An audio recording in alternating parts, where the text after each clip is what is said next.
Bienvenue sur Teach, votre émission d'enseignement de maturité spirituelle. Aujourd'hui, nous allons commencer une superbe série parce qu'il s'agit de prier et de maintenir une vie de prière. Il y a un terme que vous ne trouverez pas ainsi écrit dans la Bible, mais qui est dans le langage pastoral, dans l'interprétation de la Bible et le vécu de la foi chrétienne. Le fait qu'un chrétien ait le temps seul à seul pour sa rencontre personnelle avec Dieu, qu'il respecte régulièrement, qu'il chérit et protège, on appelle ça un culte personnel. Un moment de temps de prière, une rencontre personnelle avec Dieu, un culte personnel. Nous allons parler de ça durant toute cette semaine. Comment protéger ce culte personnel, le vivre pleinement. Aujourd'hui déjà, commençons par définir ce que ça signifie, cette rencontre personnelle avec Dieu qu'on appelle un culte personnel. À la fin de cette semaine, il faut que ça s'allume. Le feu de Dieu doit s'allumer dans ta vie de prière personnelle. Pas à l'église, pas chez les amis, pas dans un groupe. Non, toi, seul à seul avec Dieu, ça doit se réveiller à l'intérieur. Alors, let's teach. Grandissons ensemble.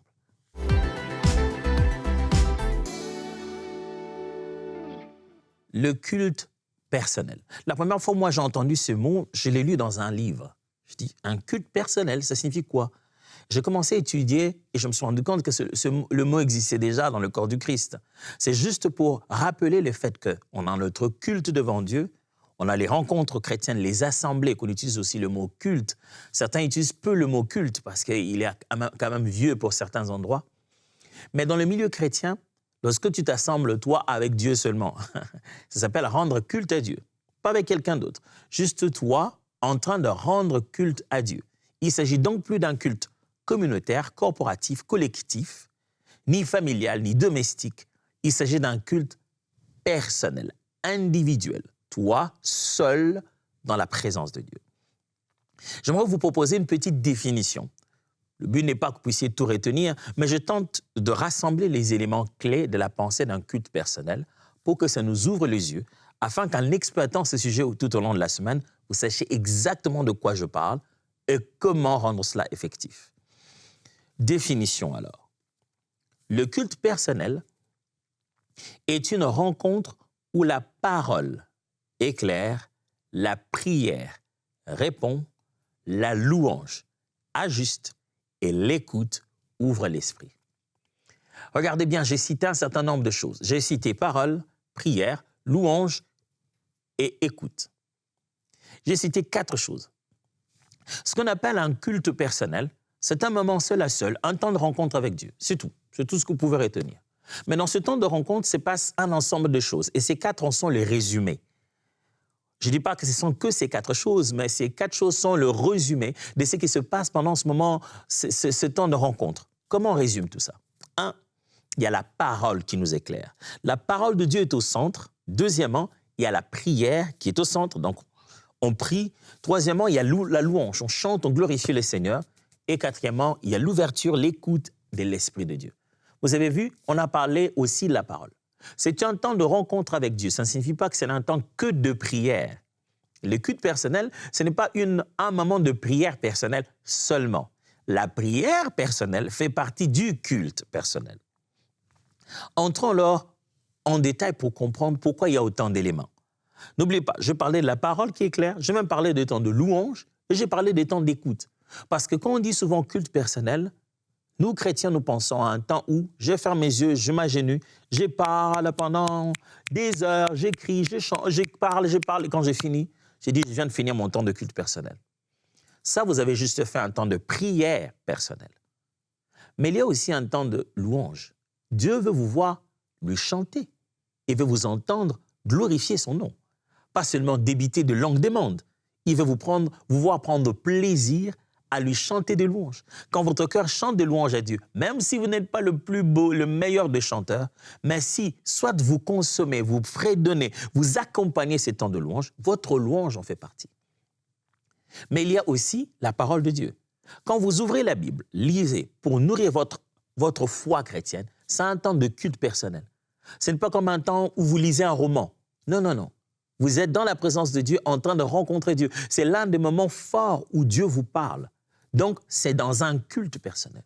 Aussi, il arrive ce moment où, après avoir prié, chanté, lu la Bible, il faut juste s'exercer à écouter. Où voulez-vous écouter Dieu? Où voulez-vous reconnaître sa réponse?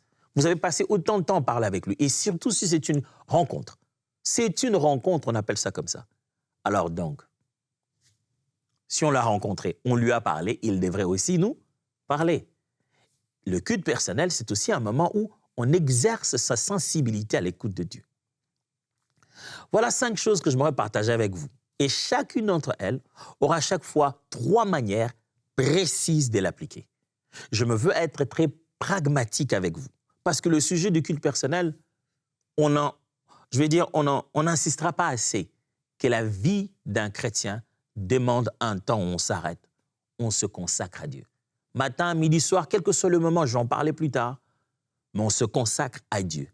Et j'aimerais qu'en suivant ce teach d'aujourd'hui, vous sortiez de là avec des façons très pragmatiques de faire les choses. Premièrement, qu'est-ce que c'est que le culte personnel? C'est une habitation, pas un passage éclair.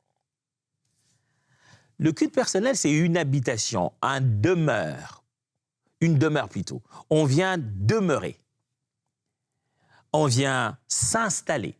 Dans un culte personnel, on ne fait pas ça à la va-vite, à la sauvette. En se disant, bon, je prie rapidement, Seigneur, je te rends grâce, je te bénis. Oh, merci beaucoup, Père. Et comme ça, ma tête ne me rappelle plus que j'avais un culte personnel à faire. Je me débarrasse de ma culpabilité. Non. Le culte personnel, c'est une rencontre où on vient placer des tentes. On fait une demeure. Je reste ici.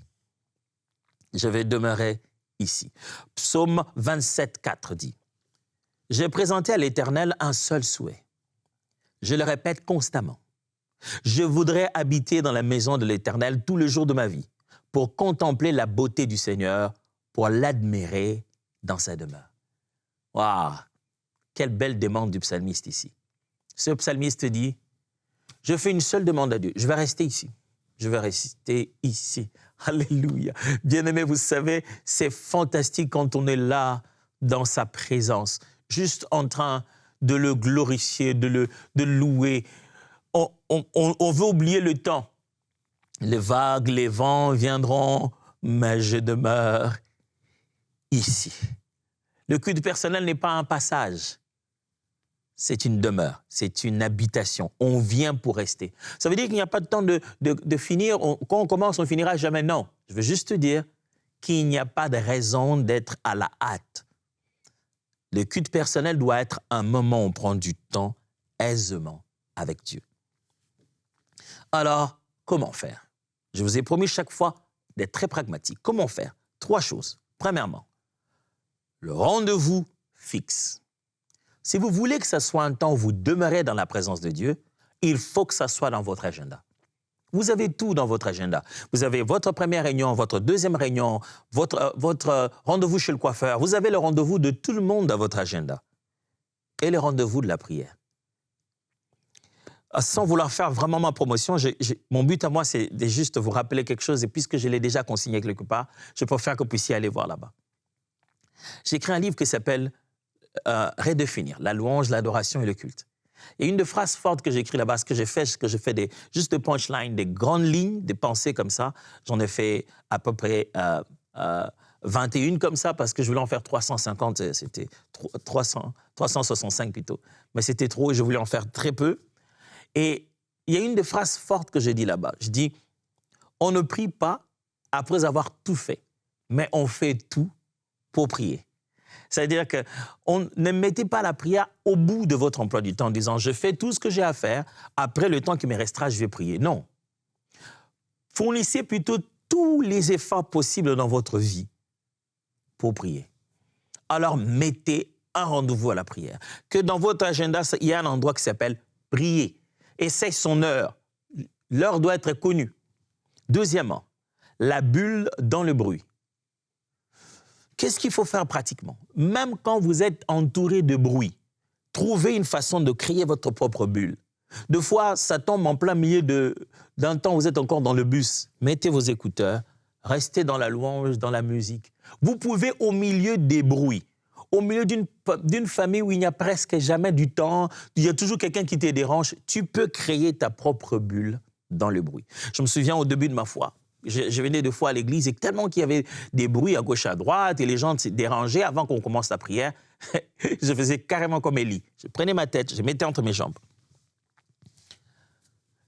Et je bloquais mes oreilles. Deux fois, je priais en gardant mes oreilles comme ça. Oh Seigneur! Parce que je me ressentis que je suis seul. Alors, le culte personnel, même quand vous êtes entouré de bruit, créez votre propre bulle. Troisièmement, le vœu de 7 jours.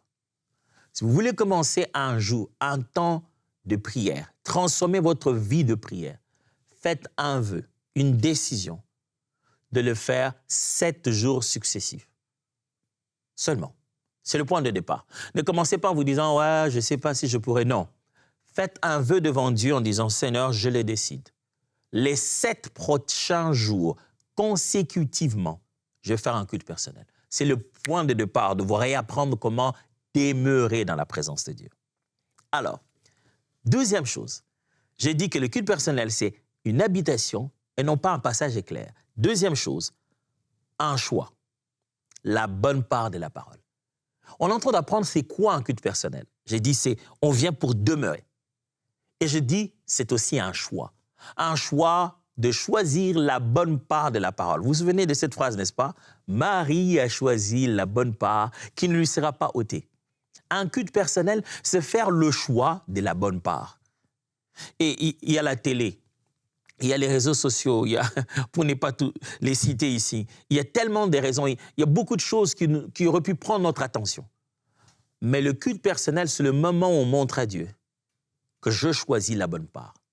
Pas seulement à Dieu qu'on le montre, mais on l'a choisi pour nous. Vous savez, Marie n'avait pas choisi la bonne part d'écouter Jésus pour montrer à Jésus qu'il l'écoute. Non, elle l'a choisi pour elle. Luc 10, 38-42. Pendant qu'ils étaient en route, Jésus entra dans un certain village. Là, une femme nommée Marthe l'accueillit dans sa maison. Elle avait une sœur appelée Marie. Celle-ci s'assit au pied de Jésus pour écouter ce qu'il disait. Pendant ce temps, Marthe s'affairait. Elle s'est laissée absorber par les multiples travaux domestiques. Brusquement, elle vint dire à Jésus, « Maître, cela ne te dérange pas de voir que ma sœur me laisse faire le travail toute seule? Dis-lui donc de m'aider. » Mais le Seigneur lui répondit, « Marthe, Marthe, tu t'inquiètes et tu t'agites pour beaucoup trop de choses. Il y en a si peu qui soient vraiment nécessaires. Une seule même suffit. Marie a choisi la meilleure part, celle que personne ne lui enlèvera. » Waouh!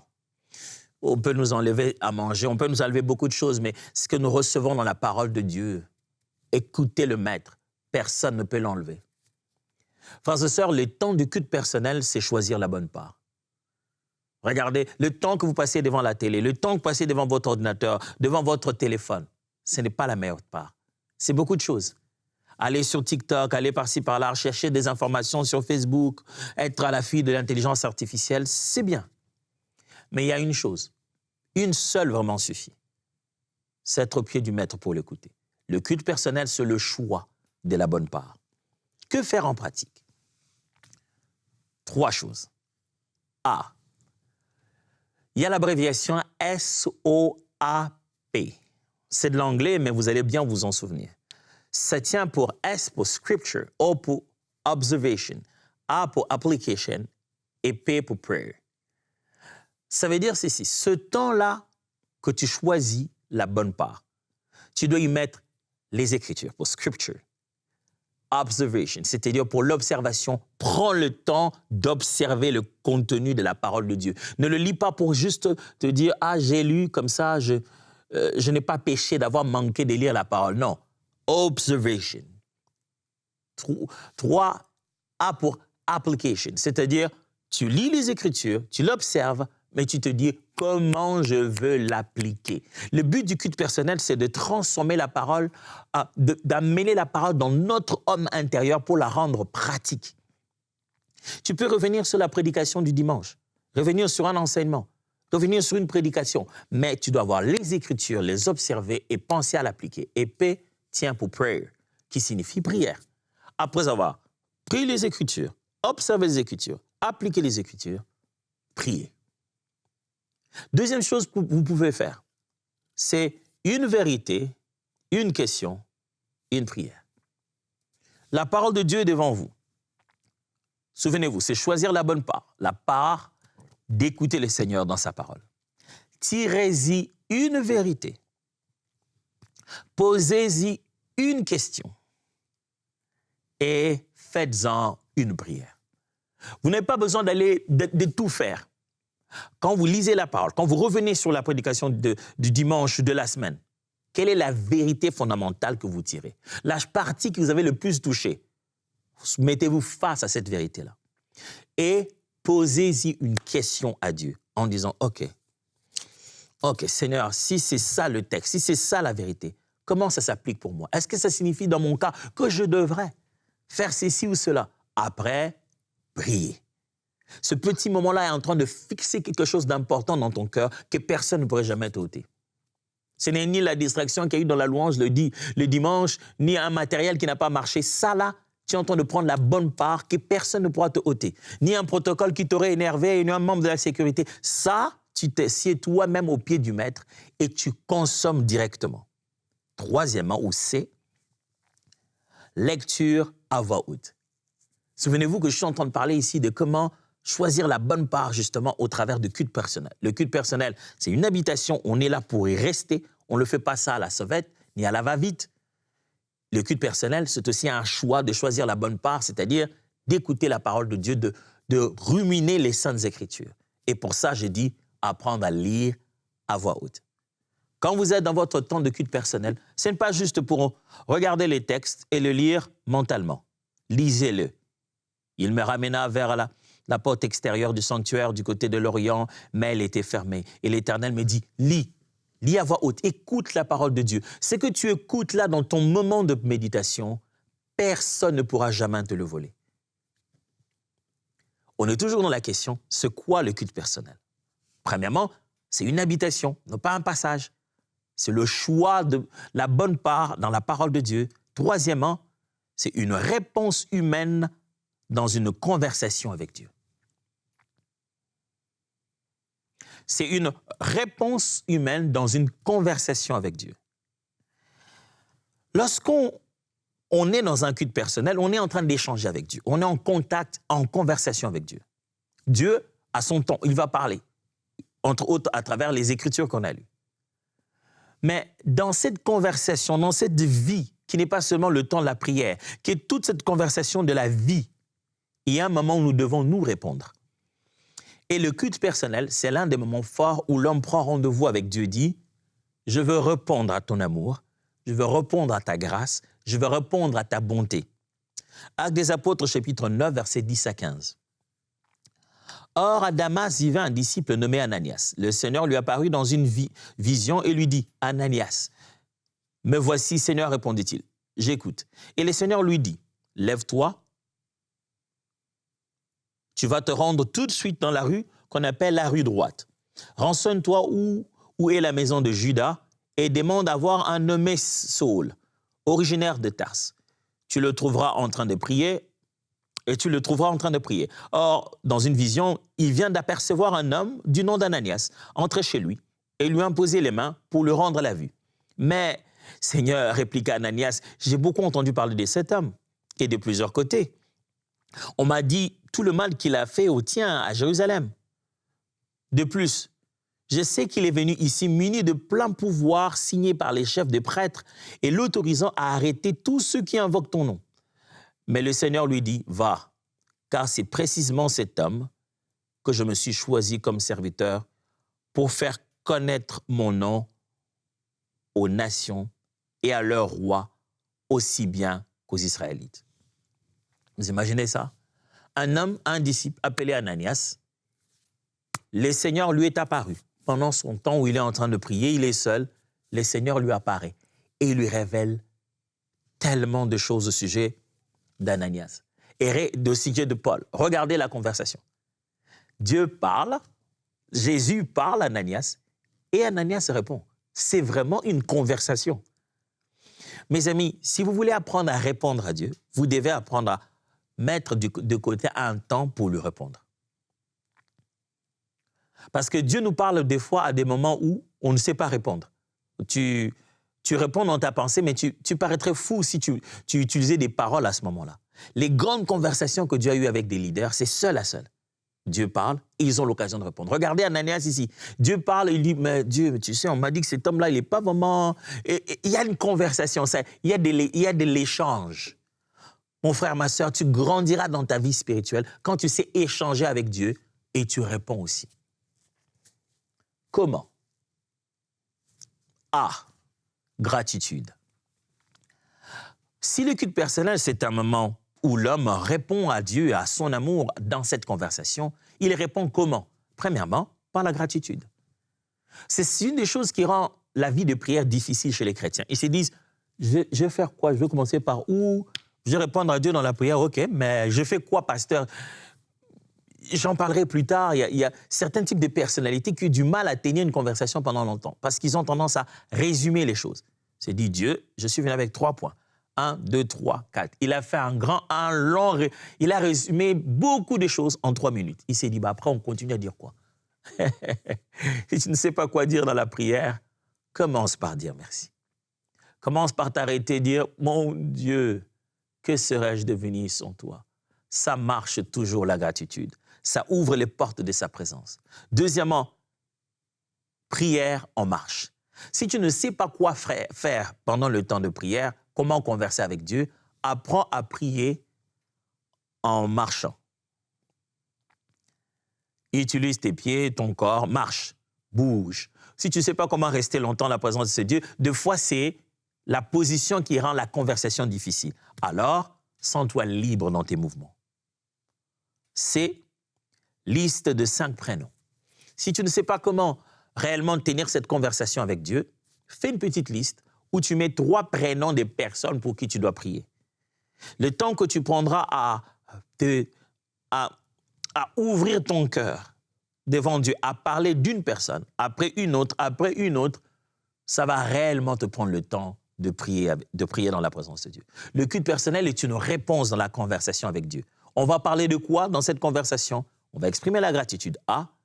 On va s'exprimer en mettant tout son corps en marche. On va tout faire pour qu'on ne puisse pas dormir. Et on peut parler pas de nous deux, on peut parler de quelqu'un d'autre. Ça s'appelle de l'intercession. Alors prends 5 noms des gens, mets-les là avant de commencer à prier. Dès que tu veux prier, prends ton téléphone ou quoi, mets 5 prénoms des personnes qui t'ont demandé la prière. Et reviens sur ces prénoms-là pendant tout ton temps de prière. Souvenez-vous, on parle de qu'est-ce que c'est que le culte personnel. J'ai dit, c'est une habitation, une demeure. Ce n'est pas un passage comme ça. C'est le moment où on a choisi la bonne part, qui est la parole de Dieu. Et je viens de dire, c'est un temps où on répond dans la conversation avec Dieu. 4e, le culte personnel, c'est une connexion à la fois spirituelle et émotionnelle. Quand on fait un culte personnel, on a ce moment de conversation avec Dieu, de rencontre avec Dieu. Ce n'est pas seulement au niveau de notre esprit, c'est aussi au niveau de notre âme. Le culte personnel, c'est un moment où on vient déverser ses émotions devant Dieu. Je vais utiliser un autre terme. Le culte personnel, c'est une thérapie personnelle. C'est une thérapie conduite par Dieu dans sa présence. Tu viens, tu fais une thérapie individuelle. Comme ça, là, avec Dieu, en lâchant toutes tes émotions. J'aime comment la Bible dit, faites connaître tous vos besoins. Ça veut dire défoulez-vous dans sa présence. Le culte personnel, c'est un moment psychothérapeutique où tu viens te défouler dans la présence de Dieu en prenant des choses qui sont et dans ton âme et dans ton esprit. Tu le réponds là. Le culte personnel est à la fois une connexion spirituelle et émotionnelle. Le psaume 103, versets 1 à 2, la Bible dit « Mon âme bénit l'Éternel, que tout ce qui est dans moi bénisse son saint nom. Mon âme bénit l'Éternel et n'oublie aucun de ses bienfaits. » J'aime comment le psalmiste dit que tout ce dont je suis fait, tout ce qui est dans mes entrailles, que je ne cache rien. La vie devient difficile et pesante quand on a peu de temps de faire de culte personnel.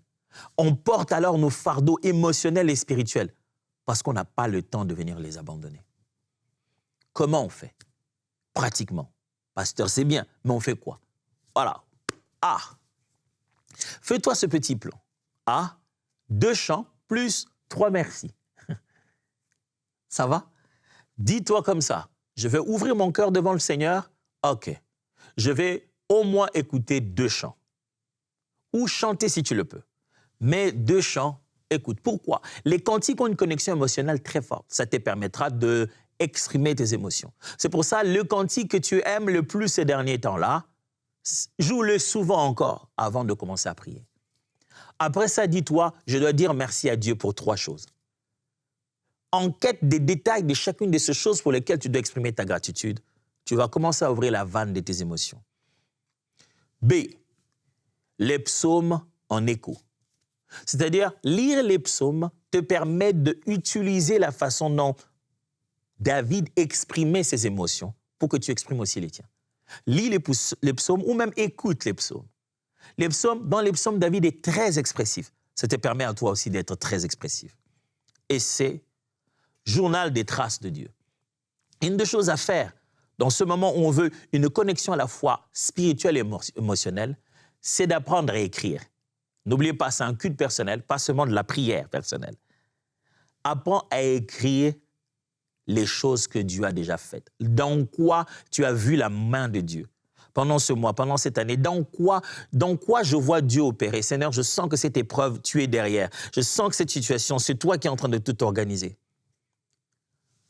Souvenez-vous, nous sommes en train de définir qu'est-ce que c'est que le culte personnel. 5e, et enfin, le culte personnel, c'est un entraînement à la sensibilité spirituelle. Quand on fait un culte personnel, on s'entraîne à comment percevoir en esprit la voix de Dieu et l'orientation du Saint-Esprit. Tu veux devenir bon en matière d'écouter Dieu, tu dois rester souvent avec lui. Si tu veux comprendre le langage de quelqu'un, tu dois parler souvent avec lui. Quand je suis arrivé ici au Canada au début, j'avais beaucoup de mal à comprendre l'accent canadien. Alors, mes frères et sœurs parlaient deux fois, c'est à peine que j'ai capté tout ce que je voulais. Mais maintenant, c'est comme si mes oreilles sont ouvertes. Pourquoi? Parce que je les fréquente régulièrement. Si tu veux avoir les oreilles ouvertes, il faut fréquenter Dieu régulièrement. Actes des Apôtres 10, 9 à 13. Le lendemain, comme ils étaient en route et qu'ils approchaient de la ville, Pierre monta sur le toit vers la 6e heure pour prier. Il eut faim, il voulut manger. Pendant qu'on lui préparait à manger, il tomba en extase. Il vit le ciel ouvert et un objet semblable à une grande nappe attachée par les 4 coins, qui descendait et s'abaissait vers la terre et où se trouvaient tous les quadrupèdes et les reptiles de la terre et oiseaux du ciel. Et une voix lui dit, « Lève-toi, Pierre, tue et mange. » Pierre est dans son moment de culte personnel, il est monté et là, Dieu lui parle. Actes toujours chapitre 10, verset maintenant 19 à 20. Écoutez ce qui est dit. « Et comme Pierre était à réfléchir sur la vision, l'Esprit lui dit, « Voici 3 hommes te demandent, lève-toi, descends et pars avec eux sans hésiter, car c'est moi qui les ai envoyés. » Dieu lui donne des instructions sur la suite de son ministère. Quand? Pendant le temps réservé à prier seul. Comment on fait? Si le culte personnel, c'est s'entraîner à la sensibilité, pratiquement, on fait quoi? OK, 3 choses. A. 2 minutes de silence guidé. Apprenez au moment où vous avez le culte personnel, que vous ayez fini de lire la Bible, prier ou parler de quoi que ce soit, donnez-vous à vous-même au moins 2 minutes de silence. Regardez votre montre, vous dites, OK, 2 minutes de silence. Je ne fais rien. Je n'ai rien à dire, je ne parle pas. Les chrétiens n'apprennent pas très bien la puissance du silence. B. Les tests en trio. C'est-à-dire que vous voulez écouter, vous voulez être sûr que c'est Dieu qui vous a parlé. Essayez de tester ce que Dieu vous a dit avec quelqu'un d'autre, avec 2 autres personnes. C'est ce qu'on appelle les tests en trio. Avec quelqu'un qui est un ami, un collègue, quelqu'un de même niveau de foi et avec un mentor. Si c'est Dieu qui a parlé, essayez de vérifier ça par un ami et par un mentor ou un pasteur, quelqu'un d'une plus grande maturité et quelqu'un de la même maturité que nous. Et enfin, c'est obéissance à petits pas. Vous voulez vraiment être sûr que dans vos cultes personnels, c'est Dieu que vous écoutez? Commencez à obéir à ces petites orientations petit à petit. Faites ce qu'il vous a dit dans ce temps de culte personnel. Il vous a dit, prends ce que tu as à la maison, donne à quelqu'un, fais-le. C'est peut-être pas une révélation si spéciale, mais commence petit à petit à obéir. La voix du Saint-Esprit crie plus fort lorsqu'on y obéit. On vient de commencer quelque chose qui va être fantastique. Vous allez aimer, moi je suis déjà enflammé dans cette idée-là, de pouvoir maintenir une vie de prière spirituelle et active. En se posant la question, comment je veux maintenir ma vie de prière, ma vie de culte personnel? Plusieurs ont posé cette question. Et je vais être le plus pragmatique et le plus direct que possible. Ces choses que j'ai dit, j'en donne plein des devoirs, mais en a au moins un de ces devoirs qui te touche très fort. Et tu te dis, ça, je ne l'ai jamais fait. Commence à les faire dès à présent. Et demain, on fait la suite. Dieu vous bénisse.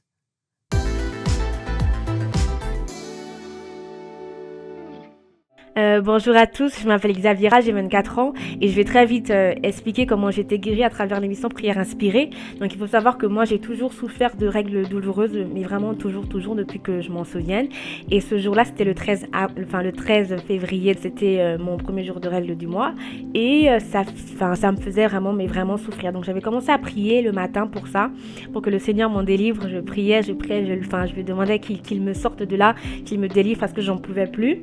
Et voilà. Donc après ma prière, j'ai pris mon médicament, donc parce que faut savoir que je prends quand même beaucoup de médicaments, au moins 3 comprimés de forte dose quand j'ai des règles douloureuses. Donc en plus c'était le premier jour, donc après j'ai pris mon comprimé, tout allait bien. Ensuite j'ai regardé l'émission vers 16h par là, j'ai regardé, c'était avec comme invité le pasteur Grégory Toussaint, voilà, que je bénis aussi. Donc je regardais l'émission et je me suis laissée complètement emporter par le moment de prière, donc je priais avec le pasteur, j'étais vraiment dedans.